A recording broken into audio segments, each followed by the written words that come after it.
Patterson here. Today we're going to talk about the players of photosynthesis. I'm not going into how sugar's made right now. I really believe that you need to know all the pieces and how all these pieces work individually.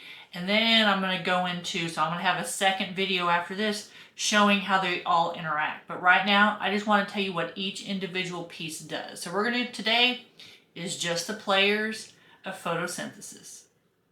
So energy comes in many forms. If I take a match and I light a candle, this candle is going to burn because it's breaking these bonds. It's using energy inside this candle to create something else. Okay, I can produce gases, I'm producing light, I'm producing heat energy, I'm producing a bunch of different energy. And then I'm going to have a change in the way that that looks. So energy can change its form because there's different ways energy can happen. So let's look at ATP. ATP, I like to call this the coin that makes the machine work. If I go to a vending machine and I put a coin into a vending machine, I push the button and I get that machine to work. If I don't have a coin, the machine is not going to work.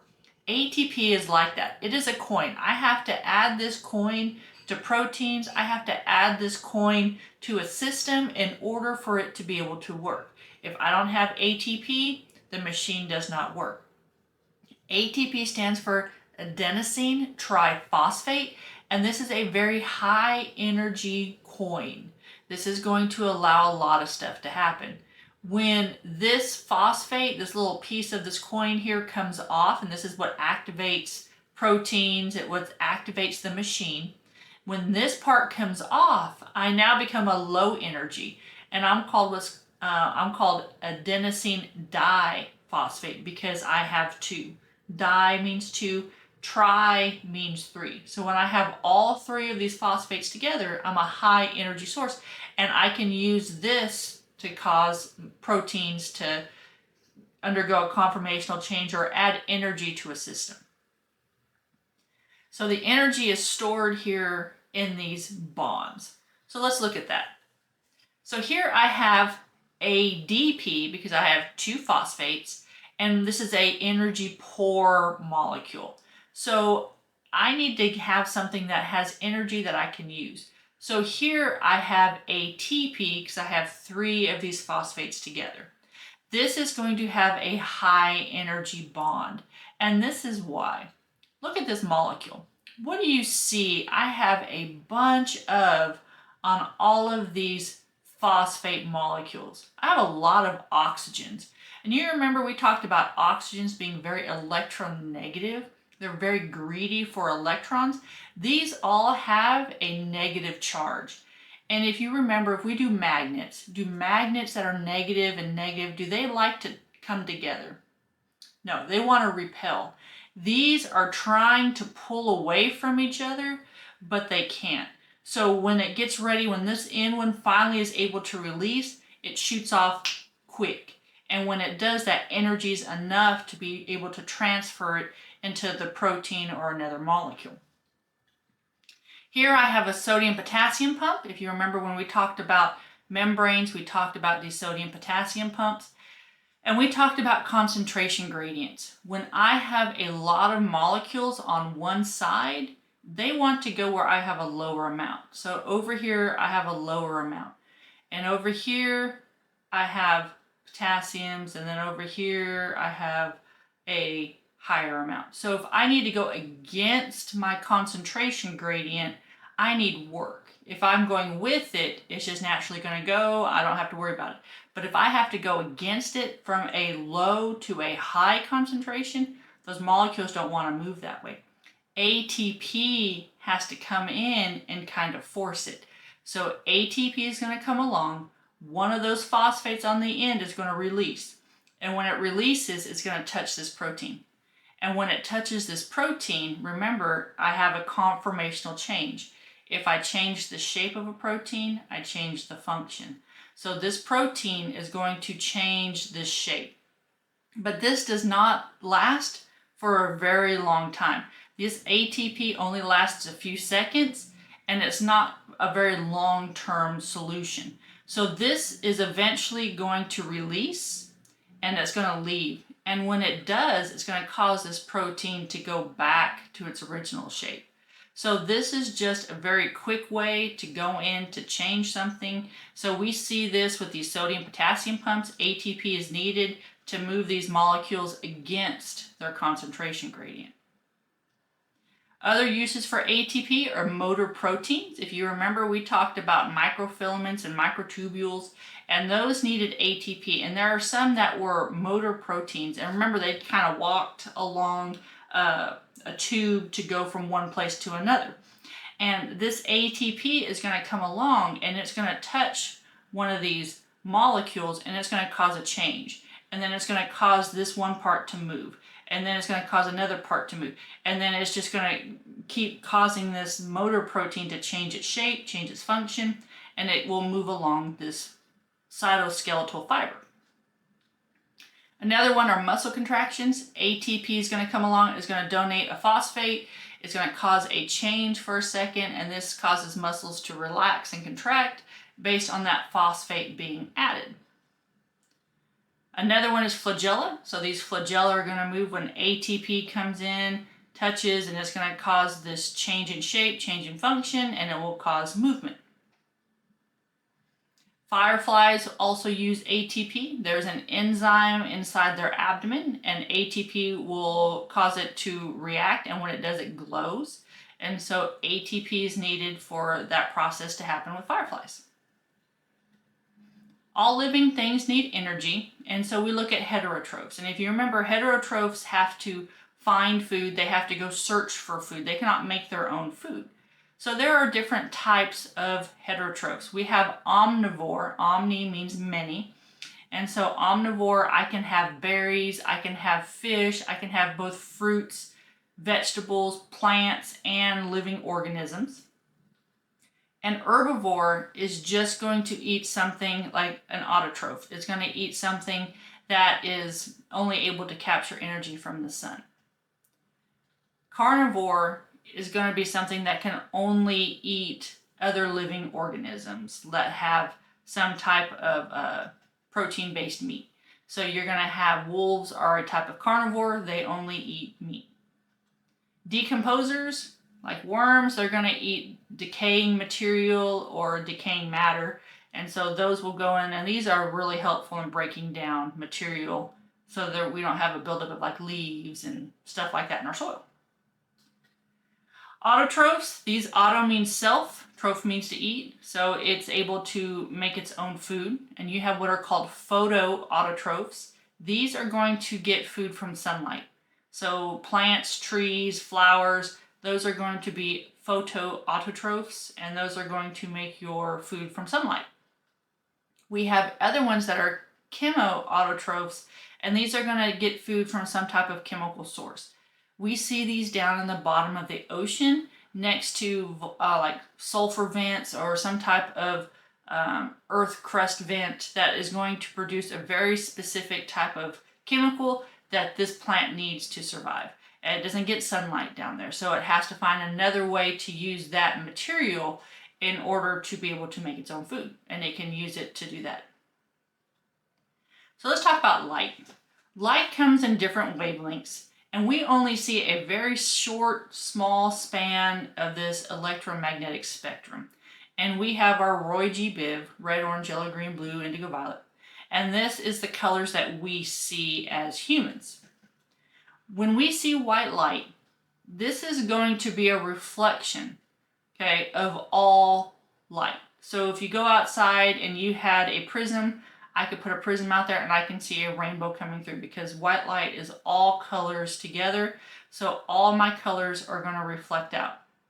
So when you see colors, the color you see is not the color that is in that object. So here I have a blue object. We will see this color as blue because there's red, orange, yellow, green, violet inside this. The wavelengths are in here. So these wavelengths are getting absorbed. Blue is not in it, so the blue wavelength gets bounced out. So we see blue, but there is no blue wavelength in this fabric. I look here, all these colors are in this fabric, so it gets absorbed into this fabric, where red is not, so red gets bounced out, so it appears red. White is going to be a reflection of all of it. Okay, black is an absorbing, so all of these wavelengths are inside this, and so it appears black. There are pigments, and these pigments in plants, they are going to absorb light, but they only absorb certain wavelengths or colors of light. So here I have plants, and they like this wavelength here. They like this wavelength, and they like this wavelength here. What color of wavelength do they not like? Green. And what color are plants? They're green. Okay, so we see this color getting reflected out. So the colors it has is going to use. The colors it does not have, it's going to reflect it back out. So it does not absorb green light. So we see chlorophyll as green because the green is getting reflected out. So the main pigment in green plants is what we call chlorophyll. So we can see that under a microscope, and those are those green little discs that you see inside the cells. You have two different types. You have what's called chlorophyll A and chlorophyll B. And these are going to have different absorptions of light. So here, chlorophyll A is my blue line. So chlorophyll A is really going to like wavelengths here and wavelengths here. Chlorophyll B is really going to like wavelengths here and wavelengths here. And this is also why you cannot just put a plant in a dark room with just a regular light and expect it to grow.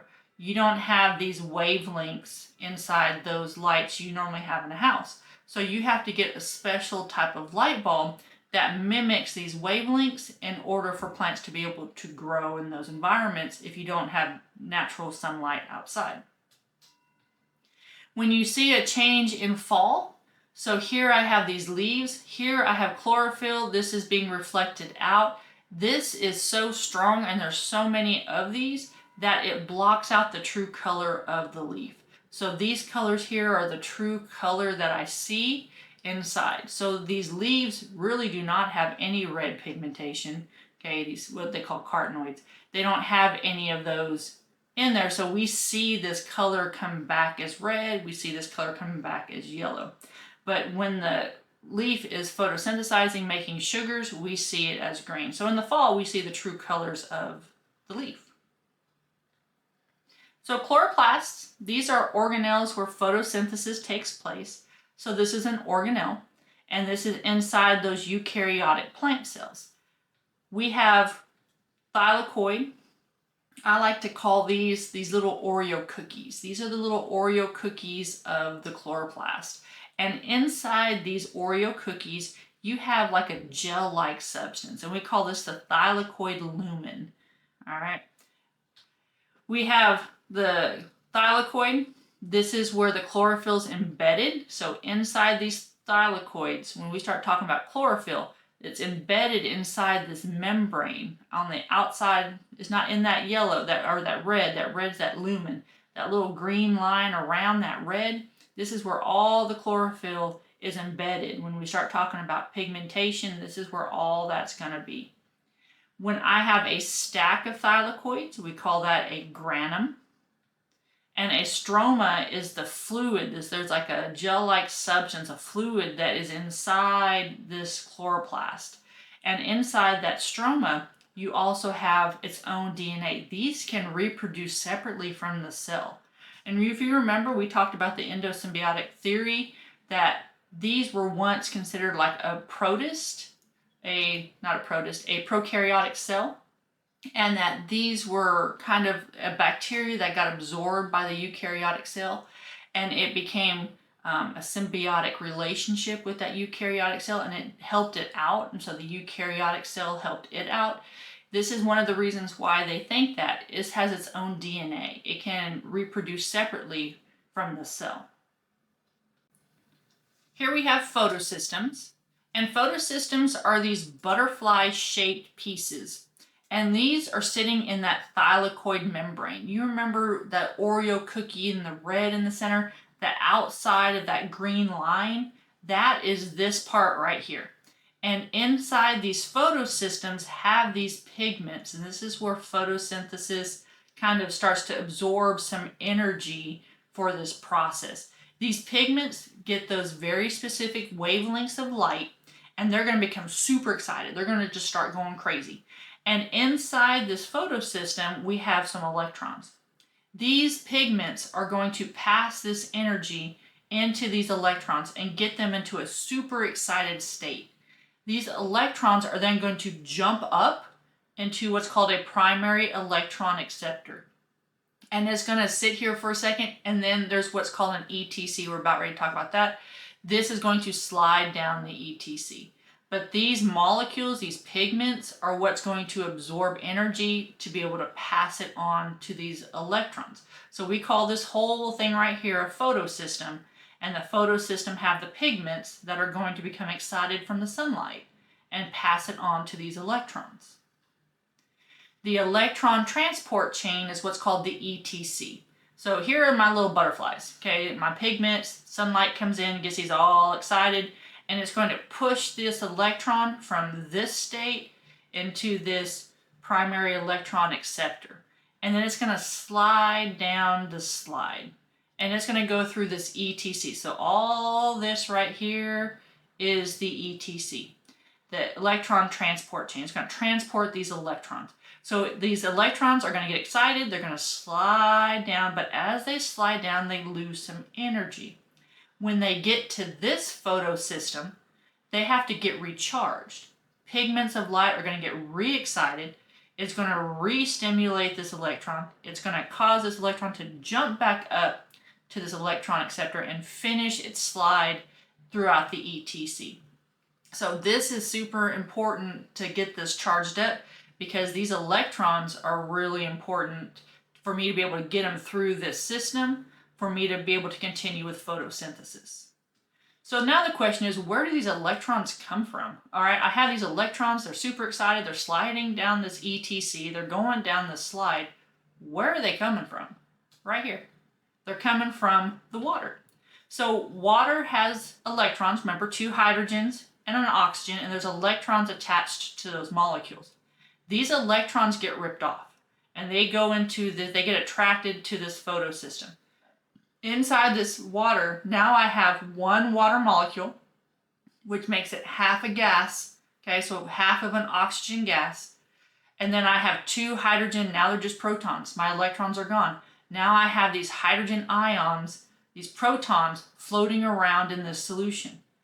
Another water molecule will come in, I'll rip off more electrons, 2 more hydrogen protons will go floating around, and I'll have a second oxygen, which will make oxygen gas. Oxygen gas is a waste product of plants. Oxygen will be released from the plant as a waste. So this is where oxygen gas comes from, is from the ripping apart of the water. So the ripping apart of the water is going to give me oxygen gas. It's going to provide electrons for this ETC to be able to work. And then I'm also going to have a hydrogen proton gradient that's going to start building up inside this thylakoid. So the thylakoid lumen, this is that red part of those Oreo cookies I was showing you. This is the center part. This is that lumen, that gel that's there. So this is the photosystems, and this is our ETC. Now let's look at this part right here. Okay, look what you see here. The PS stands for photosystem. This is photosystem 2, and this is photosystem 1. And this always confuses students, like why is 2 first and 1 is second? This should be opposite. Well, when these were first discovered, this one was discovered first. And then they recognized, oh, this comes in later. There is another one that is really first. So since they'd already named this one photosystem 1, they didn't want to change it up and confuse everybody, so they kept this photosystem 1. But photosystem 2, they realized really starts this, so they had to name it photosystem 2. So that's why. So photosystem 2 starts it. Photosystem 1 comes over here to this side. So now we have what are called high energy electrons, and these are what we call an electron carrier. You have nicotinamide, adenine, dinucleotide, phosphate. And we don't say that. We call it NADP, and without the H, we call it a plus. So NADP plus is a main player of photosynthesis. You've got to have this for photosynthesis photosynthesis to be able to work. So what this does is it's an electron acceptor. This NADP plus is going to bring in 2 electrons and 1 hydrogen ion. It's going to bring in a hydrogen proton. So here you can see I have a hydrogen proton and 2 electrons are getting attached to this molecule. When this hydrogen and these 2 electrons get attached, it changes from NADP plus to NADPH. You need to think of this like a taxi. A taxi is going to come in and it's going to pick up a hydrogen and 2 electrons. And it's going to take this to what we call the Calvin cycle. This is where I'm going to start making my sugars. So I need to take these to the area where I'm going to start building and synthesizing my sugars so I have enough energy for it to be there. So this is going to pick it up in the light dependent cycle, okay, over there in that thylakoid. This NADP plus is going to pick up a hydrogen, 2 electrons, and now it's going to take it off to where it needs to go build sugars. So you need to think of this as a taxi. This is going to come in and it's going to pick up hydrogens and 2 electrons. Once it uses it in this other cycle, when we get there, it's going to come back and pick up more. So we'll talk more about NADP plus here in a little bit, but that's what it is. Think of it like a taxi. It's going to pick up 1 hydrogen proton and 2 electrons. ATP synthase is this little guy right here. Okay. Here I have my photosystems, I have my ETC, I have my electrons going through, I have my NADP plus, it's picking up my hydrogen protons and my electrons. I have all of this stuff going on here. ATP synthase is going to synthesize ATP. So synthesize means to make. I'm going to be making ATP to be able to be used in this next cycle that I have to go to. So what happens is this electron carrier is going to produce a negative charge.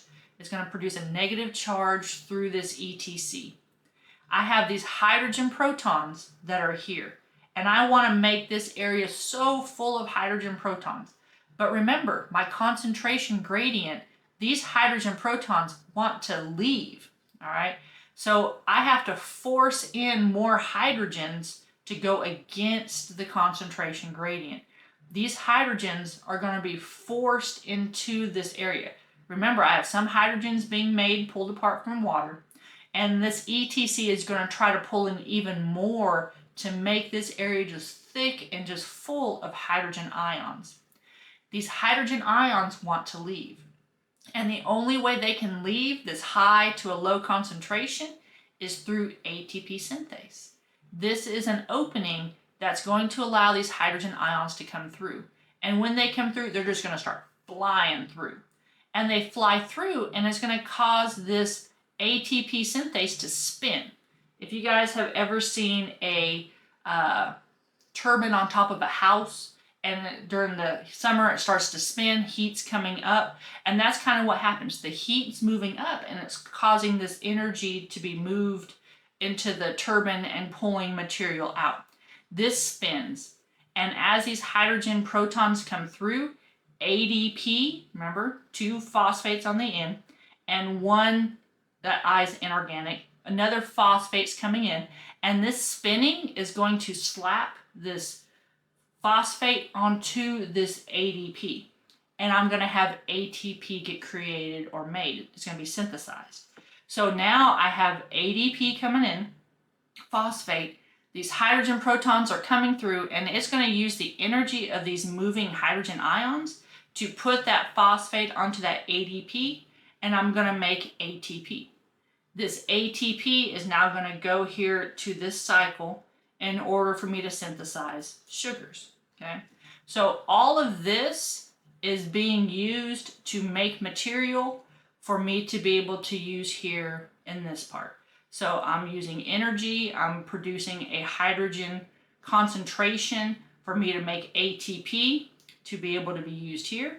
I'm using these electrons to be able to make NADPH. I'm going to have hydrogens and electrons here to be able to be used here. So all of this is providing material for me to make sugars in this Calvin cycle. Another big player we got to talk about is what's called Rubisco, or we call it RuBP. RuBP is a 5-carbon molecule. And carbon dioxide will come in, and this carbon dioxide is going to bond with this RuBP. When it does, here I had 5, 1, 2, 3, 4, 5. Now I have 6. 1, 2, 3, 4, 5, 6. This carbon from this carbon dioxide is going to be here.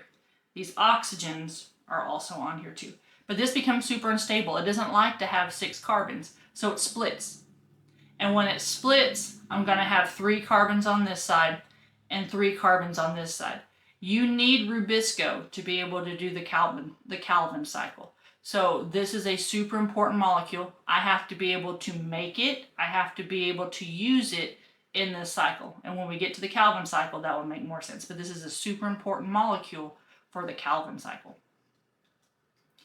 All right. So here we've talked about photosystems. We've talked about light coming in, and they're going to produce a energy source that is going to super electrify and excite these electrons. The electrons are going to jump. They're going to move down this ETC, and then it's going to lose energy. It's going to be recharged, and these electrons are going to move back down here. NADPH is going to grab hydrogen ions and electrons, and this is going to go to the Calvin cycle. The little taxi is going to take them here. These electrons, this charge, is going to pull hydrogen protons through, and I'm going to build a huge concentration of hydrogen protons here, so they will naturally and spontaneously want to go out of the membrane. And as they fly out, ADP and phosphates are going to come together and make ATP. ATP is later going to be used in this Calvin cycle. And all of this electrons have to come from water. So water is going to come in and start this whole process. I need the electrons from water. I need the hydrogen protons from water. And the waste of it is going to be oxygen gas. All right, those are the players of photosynthesis. Now, the next video, we're going to talk about the process, how all of this stuff works together for me to make a sugar molecule. So understand these guys, and you'll be good on the rest. We'll talk to you guys later. If you have any questions, let me know.